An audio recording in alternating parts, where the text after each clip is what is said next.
Gumawa ng mabuti sa iyong kapwa bilang karugtong ng iyong pagsamba. Ako po si Father Fiel Pareha at ito po ang ating segment, ang Daily Devotion, na kung saan tayo po ay magdarasal, magbabasa at magninilay kasama ng salita ng Diyos sa buong taon. Manalangin tayo. Sa ngalan ng Ama, ng Anak at ng Espiritu Santo. Amen. Halina, banal na Espiritu, liwanagan mo ang aming puso at isip nang maunawaan at maisabuhay namin ang iyong salita. Amen. Our Bible passage for today is from the Gospel of St. Mark chapter 3, verses 1 to 7, and I read it for you. Again, he entered the synagogue, and a man was there who had a withered hand. They watched him to see whether he would cure him on the Sabbath, so that they might accuse him. And he said to the man who had the withered hand, "Come forward."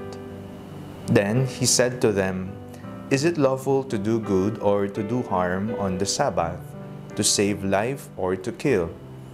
But they were silent. He looked around at them with anger. He was grieved at their hardness of heart, and said to the man, "Stretch out your hand." He stretched it out, and his hands was restored.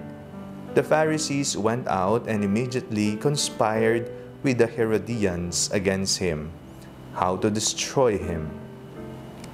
Tuwing linggo tayo ay nagtitipon upang ipagdiwang ang banal na misa. Sa mga ibang yugto naman ng ating buhay pananampalataya, tayo ay nagkakatipon para sa mga iba't ibang liturhikal na pagdiriwang, maging ang mga pagdiriwang ng mga sakramento, ang ating mga pagdedebosyon sa iba't ibang mga santo at titulo ng Panginoon at ng Mahal na Birhen.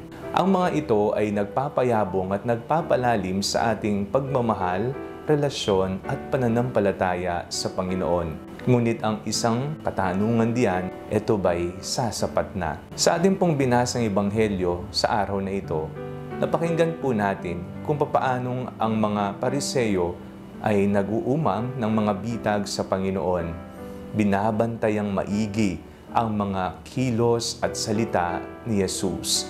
Nang sa ganon, mahuli at maisuplong nila si Jesus sa kinauukulan. Ngunit ang tanong ng Panginoon sa kanila, "Is it lawful to do good or to do harm on the Sabbath, to save life or to kill it?" Ito ay isang katanungang hindi nila masagot-sagot. Sapat na ba ang ating pagsamba sa Panginoon? Sapat na ba na tayo nakikinig lamang sa aral ng pari sa tuwing banal na misa? Sapat na ba na tayo ay nakikipag-isa sa pagdiriwang ng mga sakramento at ibang debosyon ng simbahan?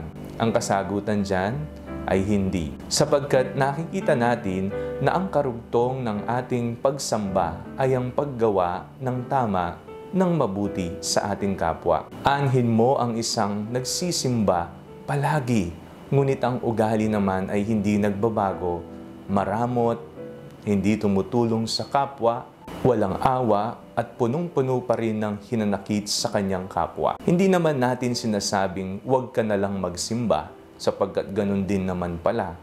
Ngunit ang tinutukoy sa atin ng Panginoon ay maging karugtong nawa ng ating pagsamba ang paggawa ng kabutihan sa ating kapwa.